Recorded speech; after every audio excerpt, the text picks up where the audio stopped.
Voltando aqui agora, gente. Por que que eu quis dar essa basezinha de redes? Desculpa se foi meio atropelado. O que é importante para mim é vocês saberem que esse universo manda em todas as outras áreas, tá vendo? Até hoje. Nada é mais essencial para o universo de TI que redes. Puxando a sardinha pro meu lado mesmo, vamos levar isso para cibersegurança. As coisas foram crescendo e foram crescendo e foram crescendo e foram crescendo e foram crescendo e foram crescendo e foram crescendo. Imagina que aqui, ao invés de ser casa de Pedrinho e casa de Mariazinha, é uma empresa, é o Itaú. Pega o Itaú para Cristo, gente. Tudo é dois exemplos de Itaú.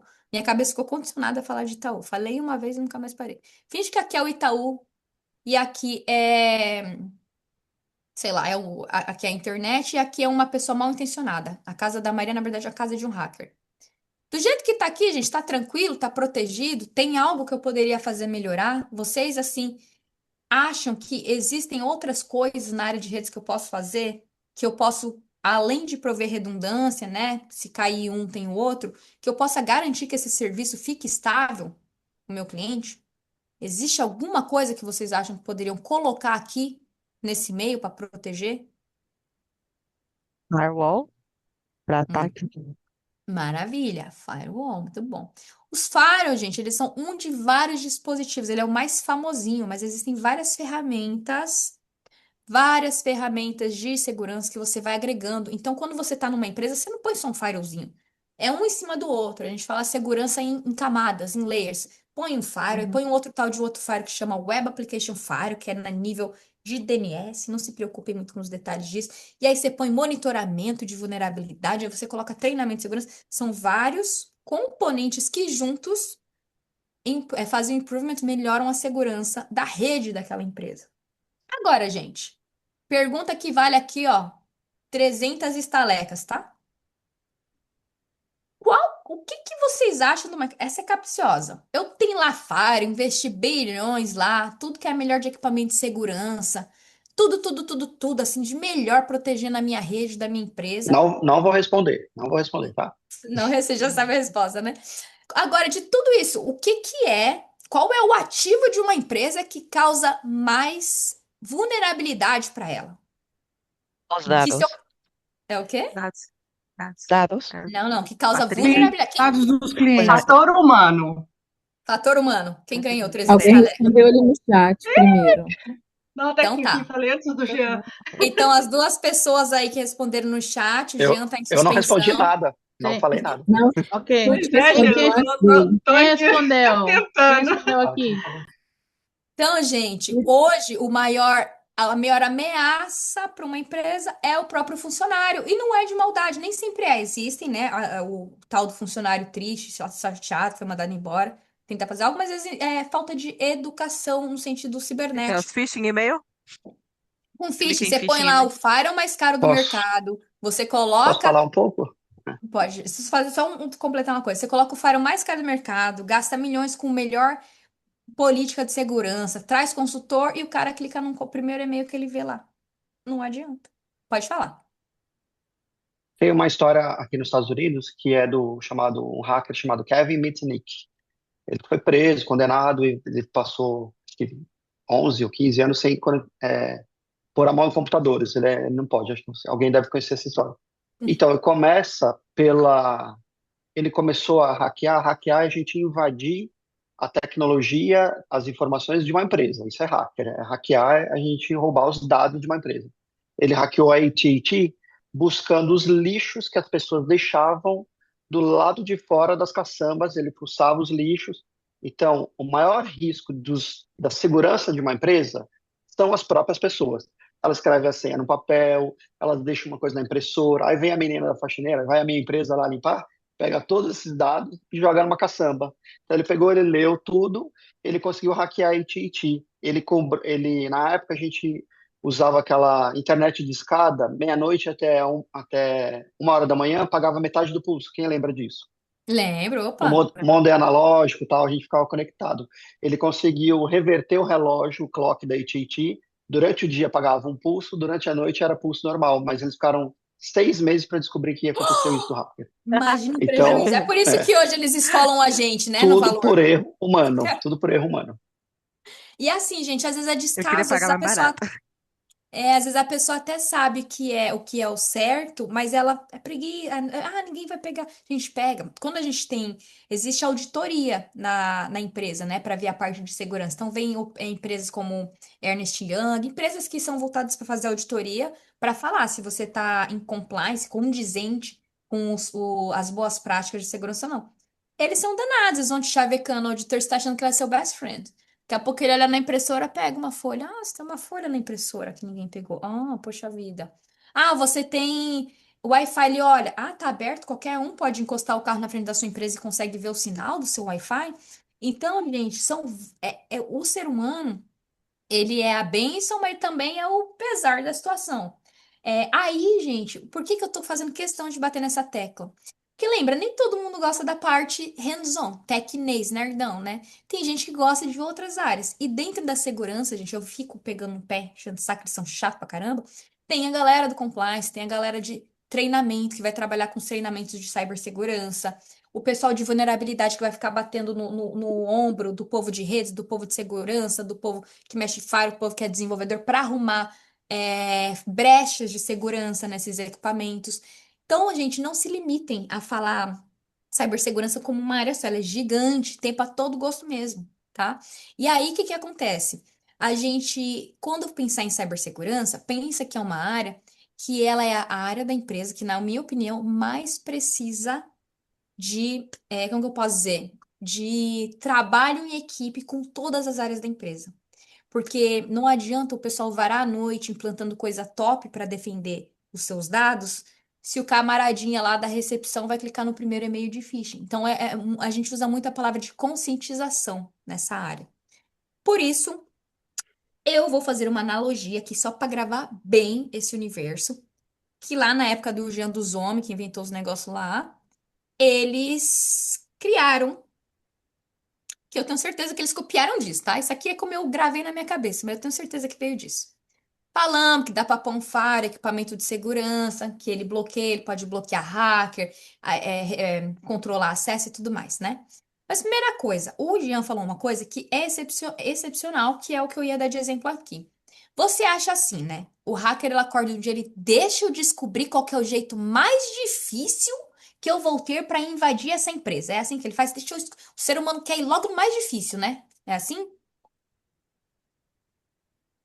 Quando a gente vai fazer alguma coisa, a gente escolhe o jeito mais fácil ou mais difícil? O natural do ser humano. Mais Mais fácil, com fácil. certeza. Isso, exatamente. A lei do menor esforço, né? Então, o hackerzinho, meu filho, antes dele tentar construir um código para fazer um injection, para derrubar isso, para pegar aquilo, para fazer outro, ele vai na impressora, ele vai fazer engenharia social, ele vai ligar falando para você que ele é do menino do help desk, que para você passar a senha para ele, entendeu? Coisas assim. E a mesma coisa. Na nosso universo de TI, tudo é muito parecido com o mundo, o universo físico. Por quê?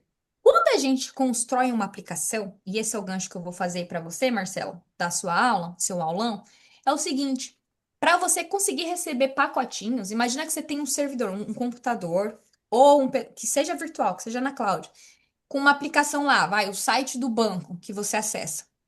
Esse servidor ele vai ter ele pode ter várias aplicações. E para você chegar nele, não é só o IP. Porque às vezes nesse servidor você tem, por exemplo, uma aplicação que ela é web, que você vai ter a carinha bonitinha do site. Outra que é de banco de dados, não é o certo, devia separar, mas outra que está guardando dados. Então ele é uma coisa só para quem vai mexer direto com o banco de dados. Enfim, várias coisas naquela infraestrutura.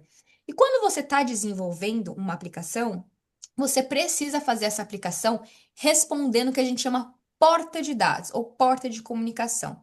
Que é o quê? Quando o João Pedrinho lá vai jogar um joguinho numa página ou vai acessar uma página de um banco, aquele servidor ele fica esperando responder, esperando receber esse request, essa requisição nessa porta, né? E aí é por aí onde forma um tuninho de dados, que a gente chama, vou entrar bem no tecnês, não se preocupe com isso, mas que é o socket, ou o socket, né? Ou a sessão que você estabelece entre o usuário que está abrindo o site do Itaú e o servidor do Itaú que está me mandando o site, né? O que que acontece? Quando a gente põe um firewall, gente, a gente coloca ele no meio dessa bagunça toda. Então, imagina que eu tô aqui E eu vou mudar um pouquinho. Aqui, ao invés de ser a Mariazinha, aqui, na verdade, a gente vai ter um super servidor. Vou pegar um servidor, uma coisa que pareça servidor aqui. Peraí. Mas até que eu tenho outro aqui.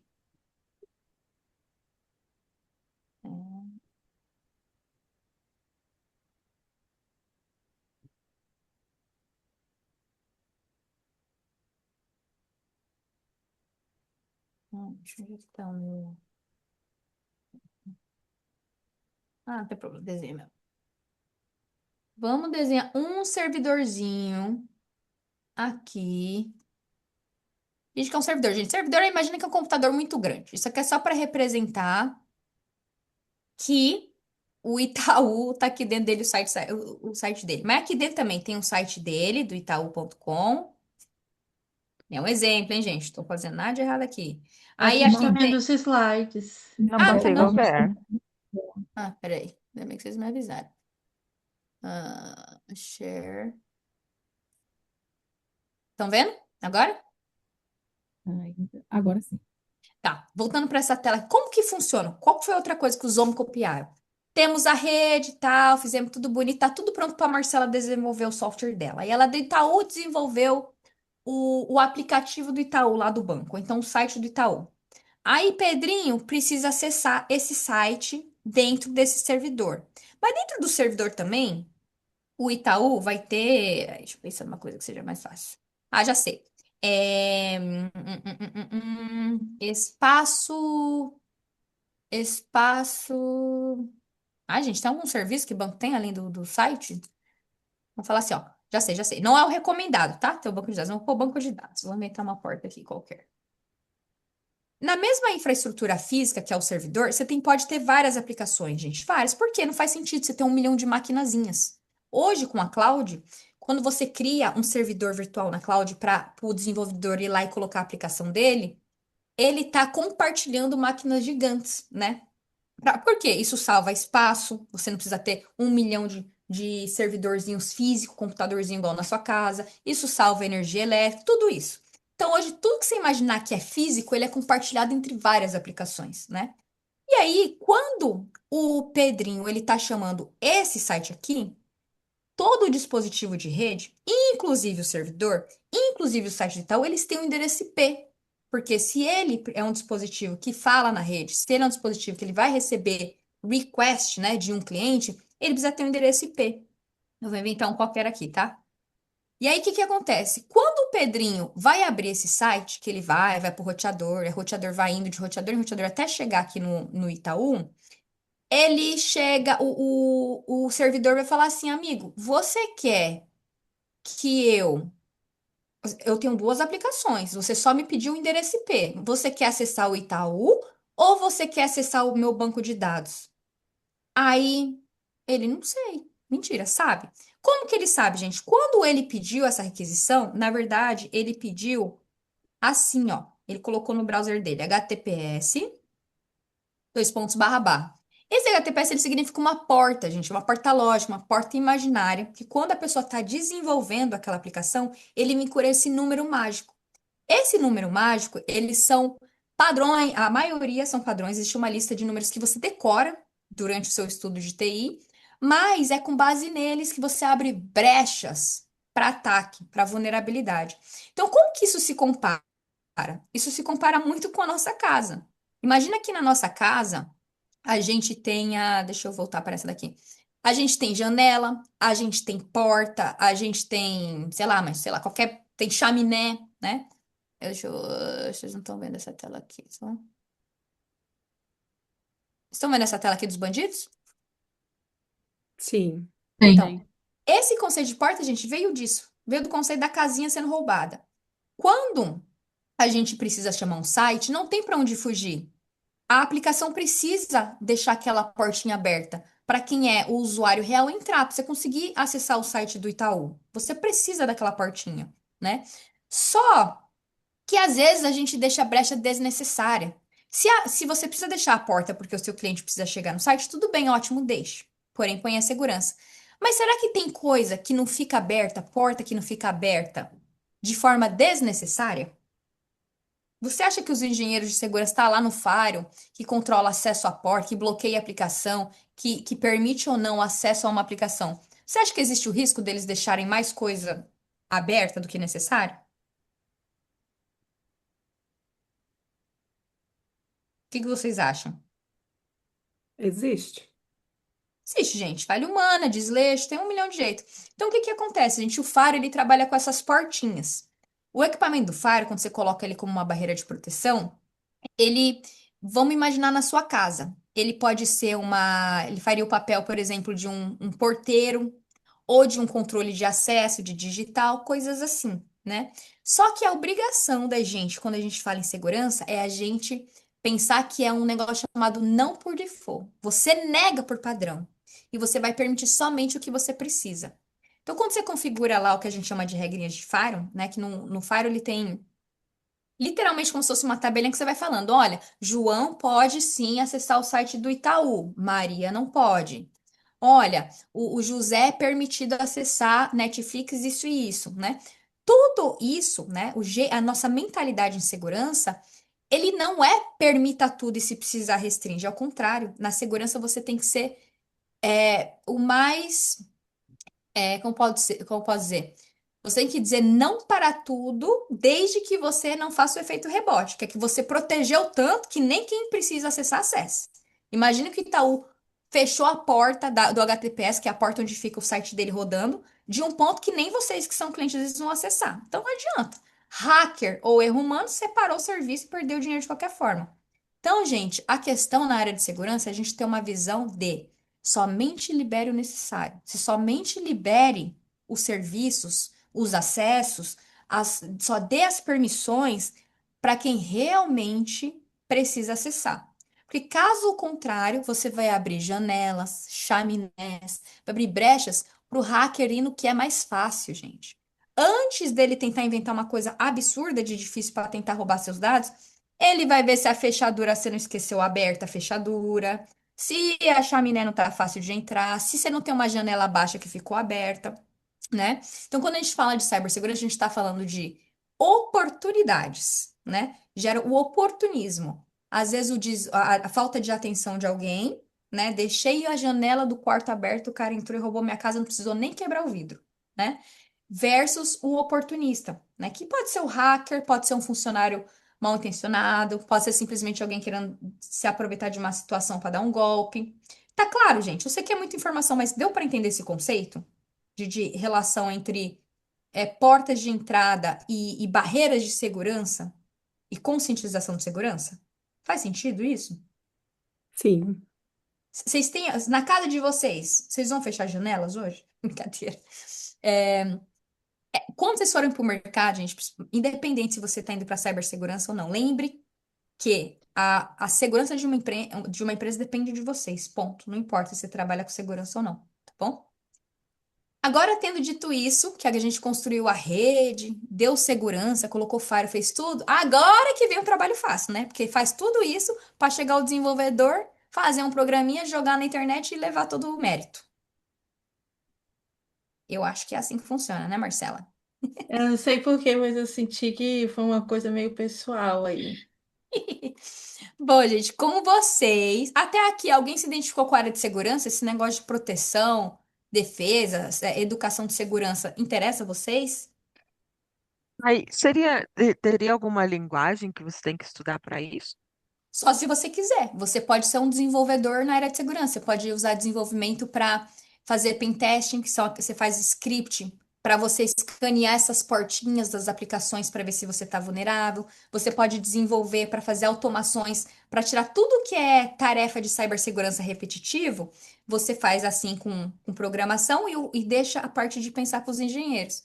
Programação, Ai, que gente. horror! Faz as coisas com o programa e deixa a parte para pensar para os engenheiros. Os Não, não, não. desenvolvedores também pensam. Que sacanagem, Eu quis meu! dizer que os desenvolvedores que atuam em cibersegurança, a responsabilidade deles é identificar coisas manuais que possam ser Ó, automatizadas para que os outros trabalhem menos. Mentira, para que os outros trabalhem com coisas que façam mais sentido. Então, desenvolvimento, se você quiser, sim. Python, pronto, tá aí, perfeito.